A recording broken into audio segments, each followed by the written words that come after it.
2, 1. All right, we are live, and it's time to talk about the standouts so far from week 1 across the league. And if you're new to our channel, we cover teams Stories. that are cover teams and stories that just don't get the love nationally like they should. And we're Detroit Lions fans, and we know all about that. We know all about the disrespect and being kind of overlooked, and that happens to teams this time of year where everyone's kind of excited, but at the same time, there's things being overlooked. So we'll start with our first guy that is really interesting, and that's Tyke Smith out of the Tampa Bay Buccaneers. Now, Yep. it's interesting, Craig, because this guy fills into that secondary. We know about Carlton Davis. They traded Carlton Davis to us, but Tyke Smith, and I'll get to some of the things that their head coach was talking about. But what I like about him is that he provides depth at safety, nickel, corner, depth for now, but could play a vital role. When you see these rookies come in and have the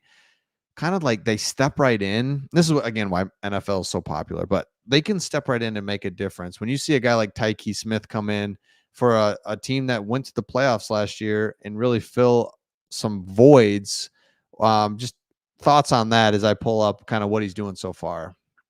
Yeah, when you talk about a guy who can play around the entire defensive backfield, like you're happy. And when you get a guy out of Tyke Smith, you're getting him out of the factory that is Georgia, right? I mean, Georgia is basically an NFL defense in college. It seems like that every single year. And now I'm not saying all their players are drafted and have immediate success. That's not necessarily what happens, but they come in and they're pretty darn NFL ready. And you're looking at a guy who has played all over. He played primarily in the slot. He's kind of listed as a safety, but when he was in college, he played a lot in the slot. I mean, last year he played 430 snaps in the slot of the 630 snaps that he got.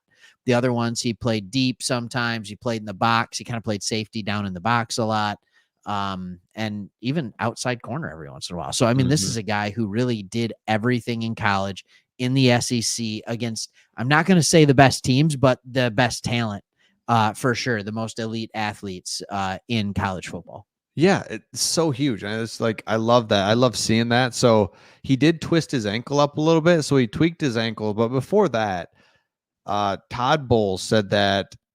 So he's got his football IQ is great. So he comes in, he's picked up everything without missing a beat. He has the experience of a 7 or 8 year player. And that's just what you're talking about. I mean, you go to Georgia, you're playing big time atmospheres, big time teams. You're pro defense. He has some things to learn, but he plays so calm and plays under control. He knows where everything is and he can read everything. Along with his toughness, he's a perfect fit for us. So the Buccaneers are an interesting team to me. They don't have a star quarterback, but they've got good enough quarterback. They don't have like star players, but they have really good players. I mean, they do have a few star players. Don't get me wrong, but Mike Evans is a Hall of Famer. He's all right. Yeah, they're not like a team that you're just like, oh man, look out, look out. It's more like, hey, we need things to go the right way. We need to win our division, get a home playoff game, the exact formula they did last year, and we're right in the mix. And so they trade away Carlton Davis, who's a really good player, and they're just like, we have confidence we can draft well. So they do, and now they can pick right up where they left off a year ago. And again, nobody's really talking about this team, and that's what makes it interesting to me. And so to find a guy like this in the 3rd round that's ready to pick things up and go, so huge. Yeah, it's huge. And that's the thing about Tampa Bay. Like when I look at the early returns on who's favored to win the South, like for my money, it's the Bucs. Like and everybody's now saying the Falcons. It's like, all right, they got Kirk Cousins, great. Well, the Buccaneers have Baker, and we know Baker works in this system. Now, I understand that they lost their offensive coordinator. They're bringing a new one in. That's part of the struggles that you have when you have a defensive-minded head coach, right? Is how do you keep that offensive consistency? But that's why you spend draft picks on players like this so you can stay strong on the other side of the ball as your offense learns under the new system and things. But it's going to be a similar type of play calling. It's not like they're going to deviate too far from it. So why Tampa Bay did it before? They haven't lost much of anything. So why would we not be saying, all right, let's go for it. Let's see what they have. And by the way, it's not like they were a bad team last year. They went into the playoffs, played a red hot Lions team, and played them fairly tough. Yeah. Like this is good, but they had to get to them first. So Yeah. I'm kind of impressed with this team overall. I am too, and I'm really excited for them because you nailed it. They haven't lost anybody of note, and they're No, going to be just fine. And Baker just works here, and I think that's a great point. Is Baker a good yeah, quarterback? Is he bad? Is he this? Is he that? It's like I don't know, he works but here. he works here, so Yeah. whatever. I don't. It's like I don't even know. So it's really interesting to kind of see how that's all playing out, and kind of what are some other things that we can look for. And so, another thing that I was just gonna show you real quick is this guy. So oh, stand by. Standing. Yeah, yeah. Yeah, what's up? Outside What's linebacker, up? 6'4", 270. I'm really just kind of curious on these guys, right? Because you're like, all right, what's going on? Yeah, clearly going to be a DAB. pass rusher, right? Yeah, just like, are you kidding me? So there's kind of this outside linebacker pass rusher guy. And so one of the things, and the reason I bring him up is because I think Tampa Bay has more athleticism on the defensive side of the ball than we give them credit for. The Lions Mhm. played them really well both times they played, but you could see the The talent on defense. defense, and it's really Yeah. just a bad matchup for Tampa Bay to go against the Lions, and Yeah. so but they have a defense that's going to keep them in games. And we're just talking about this rookie. We're talking about their linebackers are good. They've got good Well, defensive linemen. So their defense keeps them in games. They've got talent, and so that's what's going to be interesting to see if they can just play well enough offensively. The recipe's there for this team to win the well, division. yeah, and what they did in the draft this year was really good, right? Mhm. So I would say the biggest difficulty on this team was the interior offensive line. Mhm. Like Rashad White's a good running back. He is a Yes. good running back, and everybody talks about how he's a phenomenal pass catcher, but he wasn't that effective in the run game. Yeah, because the interior offensive line wasn't good. So you go and get Graham Barton out of Duke, who might be the best interior offensive lineman with Jackson Powers Johnson in this entire draft, right? Mhm. Then you're like, you know what else they're missing? They have Kalijah Cansey on the inside. They have Vita Vea, but they're missing that true pass rushing edge. So in the second round, they go after Chris Braswell out of Alabama, who has the ability to become that pass rushing edge, right? And then we've already talked about Tyke Smith, the Swiss Army knife in the back end. I think that'd be really good. I don't know if he's going to play safety or nickel in the NFL. Then they go get Jalen McMillan, who's going to probably fill in at the slot almost immediately, or at least make some effort against Trey Palmer, right? Then you go get Bucky Irving out of Oregon. So, like, I just look at this to back up Rashad White because Rashad White's usage was so darn high last year, right? Mhm. So, I just like what they did. I don't know. I don't know how else to say it. I just thought they had a very smart draft. They did a good job of getting value at the time, and it just so happened to fill needs. 100%. 100% agree with you, and that's what we're talking about. They didn't lose anybody of note, so it's going to be very hard to pick against them in this division. But we know it's a division that kind of cycles through some things, so I get Yeah. that. But at the same time, this is a good team, and they do have a tough schedule. But excited to see what they do this year. All right. Switching gears. Yep. All right. So let's talk about a quarterback controversy, a quarterback battle, a quarterback, whatever you want. We are going to head over to the Raiders and we are going to talk about what's going on in Vegas between Aiden O'Connell and Gardner Minshew. One of the guys just kind of took the leg up this week, Chris. But if I were to ask you right now, which quarterback, if the Raiders are your team, and by the way, if you're new to the channel, right? Like we've said this, we are Lions fans, you know that, but we love the NFL. And Chris, the Raiders are kind of like your AFC team, right? Like Yeah. you're a Raiders guy. And so if I'm telling you right now, not your favorite team, but your number 2 team, your AFC team, the Raiders, who do you want to be your quarterback? Gardner Minshew or Aiden O'Connell? What are we looking at? Yeah, if you're a Raiders fan, you got to be thinking to yourself, man, I just want to see some consistency, some just really good, no, not really good, but just some good play because the Raiders are in a unique position. They've got good enough players that if they get a good quarterback, get good quarterback play, they'll be just Yep. fine.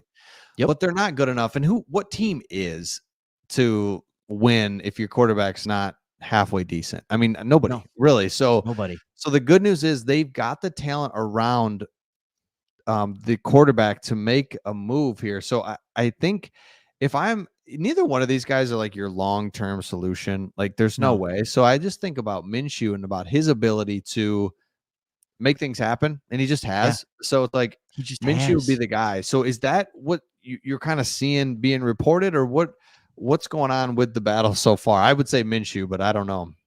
Yeah, so early on, I mean, really even before camp started, everything in OTAs, like early on in the spring, early summer type deal, everybody was talking about Aiden O'Connell. Devontae Adams was out there talking about Aiden O'Connell. Be like, yeah, it's basically his job at this point. And now we're sitting here, what, 10 days into training camp. And if you're reading between the lines, if you're seeing what this beat reporter's saying, then this beat reporter and this person who's able to come to practice, guess who they're all talking about now? Ooh.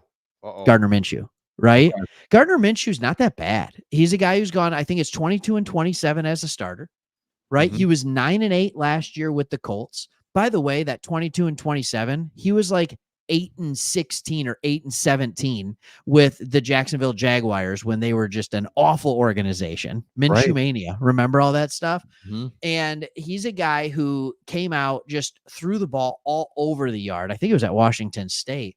But when put in the right system, he had success. Now, he did that with the Colts. He was their backup quarterback to Anthony Richardson, and he had to come in. Jonathan Taylor was hurt for almost the entirety of that time. Yep. So he's winning games without one of the best running backs in the NFL. And when you're talking about weapons, I think it's pretty safe to say that the weapons in Vegas for the Raiders are significantly better. Devontae Adams is an upgrade over Pittman. He just is, right?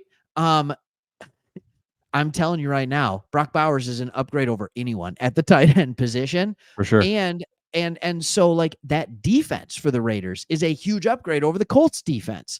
So if he can go 9-8 with the Colts, what can he do with the Raiders? Yeah, and and you're right. And I just want to look at this because I think it's important to see when you look at White, Adams, wide receivers, good. Would like a little bit more playmakers at wide receiver, but that's okay. But Brock Bowers, Michael Mayer, what if you could be some offensive line decent enough? But again, you nailed it because you look at his stats. One of the things I like about him is his completion percentage, even on bad teams. I mean, I'd like it up closer to 70, but these couple years here, and yeah, for sure. And another thing that he's done is he's played a lot of football consistently. Like he's not like been a backup quarterback for 3 years in a row and didn't get see the field. You know, he's seen action in every year. And you look at these yards that he's thrown for. So he's out there and he's playing and he's got ability. And so if you are a Raiders fan, you're like, that's all we need, man, because there's a new vibe in the building, new coach. You've got freaking Crosby just scaring everybody to death. And, you know, so your defense is just, he sets the tone defensively, but it's like, man, it's really hard to set the tone defensively when you're not scoring and you got to go back out there. So complimentary football is such a big deal. So if Minshew just kind of keeps the ball moving, score here, 3 points here, couple first downs, that's all they need, at least for this year, even because I was shocked they didn't get a quarterback, but at the end of the day, it is what it is, and you gotta move forward. So if Minshew can be the guy, and no, I am always surprised at how good he is because you think he's a 1-year wonder, but then I just showed you he's been here 4 or 5 years. So that's good to see. And this is all that they need. They don't need a star quarterback. They just need enough because we've looked closely at this division. You got the Chiefs. You always are going to play the Chiefs tough. You just are. It's in division. It's the Chiefs. You're going to play them tough. The Broncos could possibly be the worst team in the NFL. And then the Chargers, we've all just kind of been like, I think they could be good. I don't know. It could be another year from now. It's just a big question mark. So your division's oddly wide open. I know it's hard to say that with the defending champion in your division, but it's kind of wide open. Yeah, that second spot is up for grabs. Yeah, for And sure. it absolutely is. And you can make the argument that of those 3 teams that the Raiders are the most proven to get that second spot. Can I talk about the other guy for a second? Yeah. Aiden O'Connell looked like he was pressing a little bit. And here's the thing. If they're dead even, you got to go with O'Connell. Like if they're dead even, you got to go with the younger guy because you have to wonder what the upside is. That's the problem. I don't think there is a ton of upside. In fact, I think that Minshew has as much upside as Aiden O'Connell, if I can be completely honest. Aiden O'Connell played at Purdue. You know, he was one of those guys who I don't know how else to say this other than he's a guy who looks like a 3-star recruit. Yeah. Like he doesn't, I mean, his mobility is negative, right? Mhm. I mean, like negative. And I respect him. I think he's a great guy. I think he's a great teammate. I love that Devontae Adams loves him, and that all by itself might be enough to get him the job. But Yeah. at the same time, you got to realize like you have 2 guys. One's been there, done that. The other one hasn't. And Gardner Minshew's played in big games. Jalen Hurts was hurt down the line 2 years ago, and Gardner Minshew is the quarterback who had to start 2 games to end the regular season for seeding, for all that kind of stuff, for the Eagles to get him in the playoffs, like Mhm. a couple years ago. Like he's played in big games. Like he's played in those heavy down the line games with the Colts, even last year, keeping them in the race, and then even playing a game for all the marbles. He just went up against CJ Stroud, and you're gonna have Right. a problem with that. So yeah, I just, yeah, he's the guy. He's been there. He's done that. He's a good guy to have on your team. And then you figure out they have their whole allotment of draft picks next year and the year after. They can utilize some of that in order to move up. But right now, the plan is play good defense and don't press and don't make mistakes on offense. Mhm. And you bring up a great point about O'Connell. I never did fully understand that because we know in today's NFL, if you're not mobile at all, then you have to Ooh. be really good. And we have that. We have Jared Goff, who is frustrating at times when we weren't winning because it's like, oh man, he can't Yeah. move at all. But what he's so good at, he's so accurate. All the other things. But if you're average at the other things and you can't move, it's hard. Where Minshew, man, he's make something happen, and that's just the way it is, and that's the NFL, and that's football. What an advantage if you can move around a little bit and avoid a sack or just scramble and pick up 6 yards. So it does feel more and more Minshew. Then let's make it happen. To me, it always felt Minshew. Yeah, So, hey, let's go talk about another quarterback controversy. Can we do that? sounds good. All right. So the Seattle Seahawks have a quarterback controversy. I'm putting that in air quotes. Geno Smith was injured this past week in practice, so he's missed a couple practice. So everybody in Seattle Nation got to see the Sam Howell show. And when I say the Sam Howell show, I mean you are going to see flashes of brilliance and you are going to see flashes of what in the world was he thinking? So, Chris, is there something here? Is there an actual quarterback controversy? And should the Seattle Seahawks, under first year head coach Mike Macdonald, actually think about giving Sam Howell starting reps and letting him compete for this starting job with Geno Smith, who's been honestly really good the last couple years? Yeah, so a couple things. I mean, I'll just hit on a couple things real quick. So Sam Howell, I think you and I paid attention to him just because he was drafted in that time period. Was like, is it Jared Goff our guy? Like, should we do this? Like, we could pick him up maybe later, Right. and we get him, or we watch him, and it's like, man, this is good. This dude has got something, and he could be a little sneaky, and he's kind of what we thought he would be, and he's just a guy that needs more time. Well, he's kind of got that. He's let pressures off. He's moved teams. And it's like, man, you nailed it. Like, man, he's got these really natural abilities that he can really do something, or he's really bad. So it's like, dude, what if this guy is really good?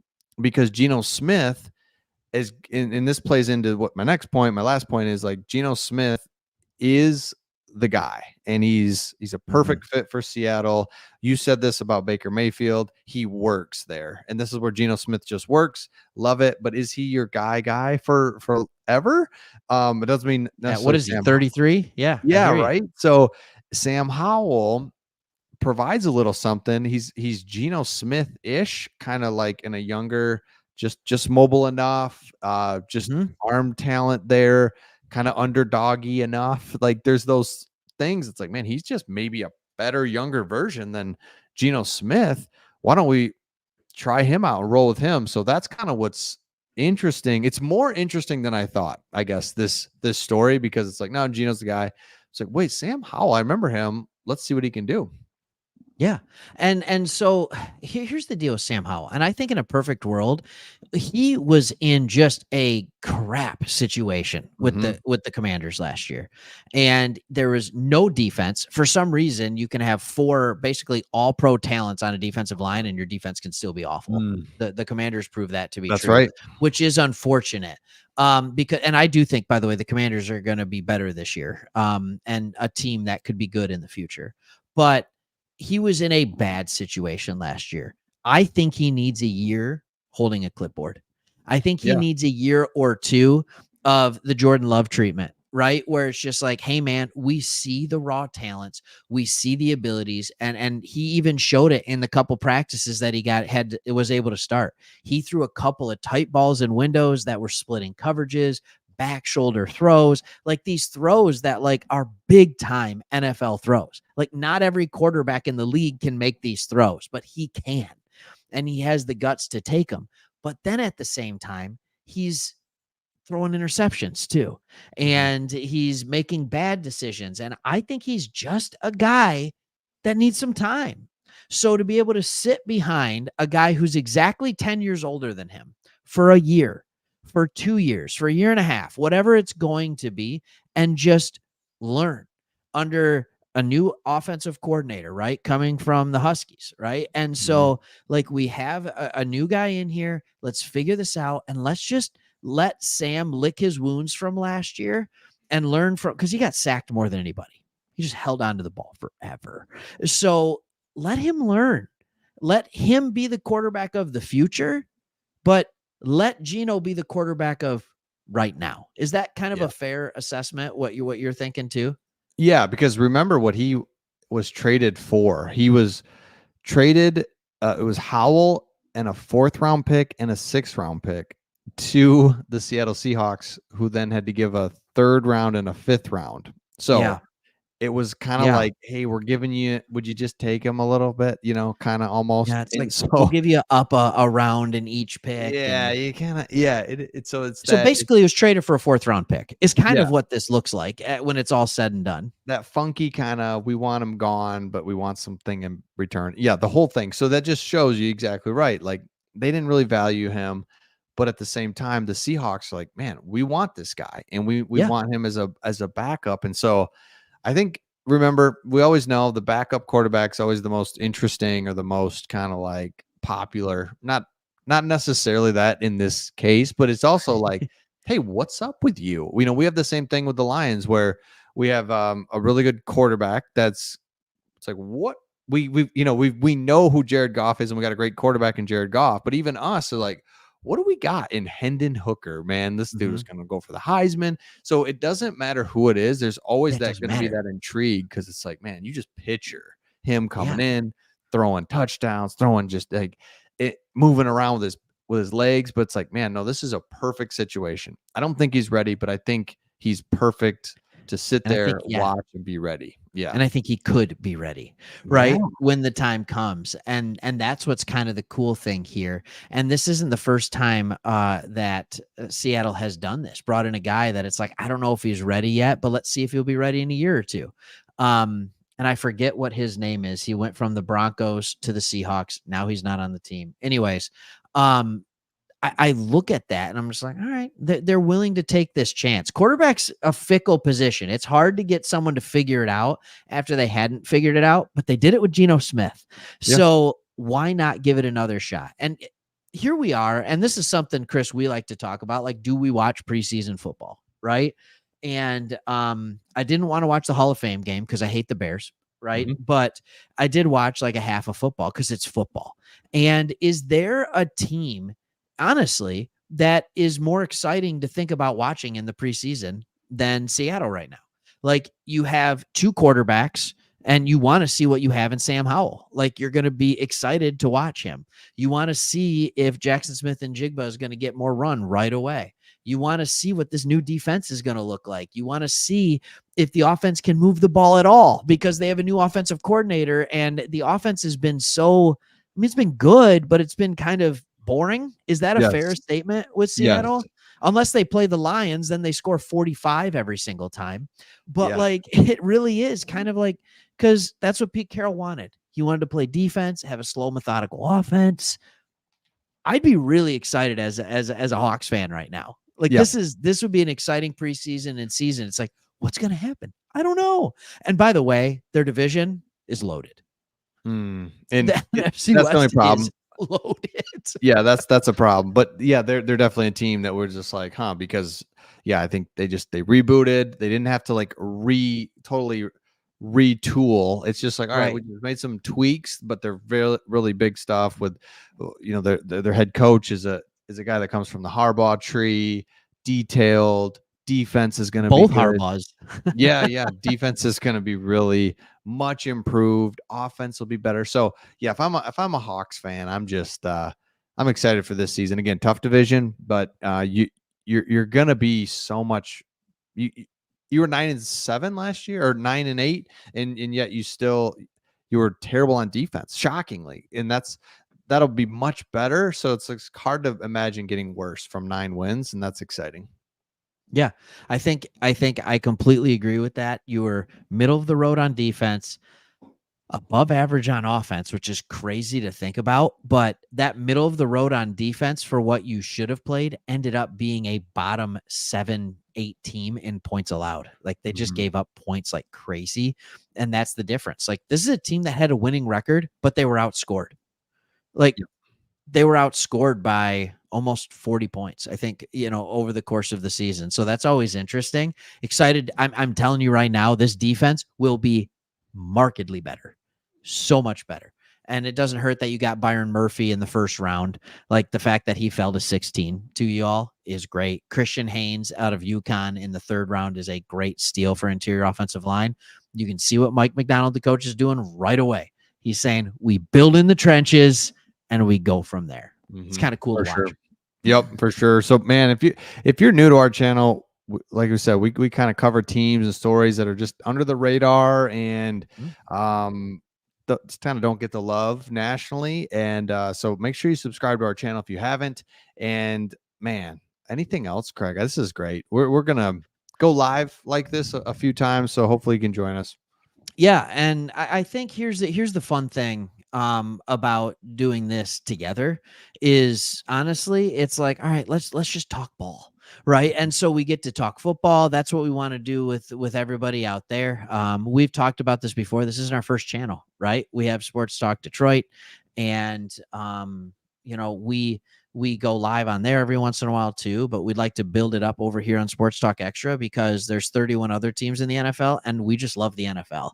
And so let's talk about some of the not huge stories and just have some fun talking ball. I don't really have anything else. For sure. Kind of excited to see what the Seahawks are going to do this year. There's a lot of interesting storylines with teams. Make sure to tune in throughout the year. For sure. Yep. We'll let us know your thoughts in the comments, and we'll see all of you on the next one. See ya.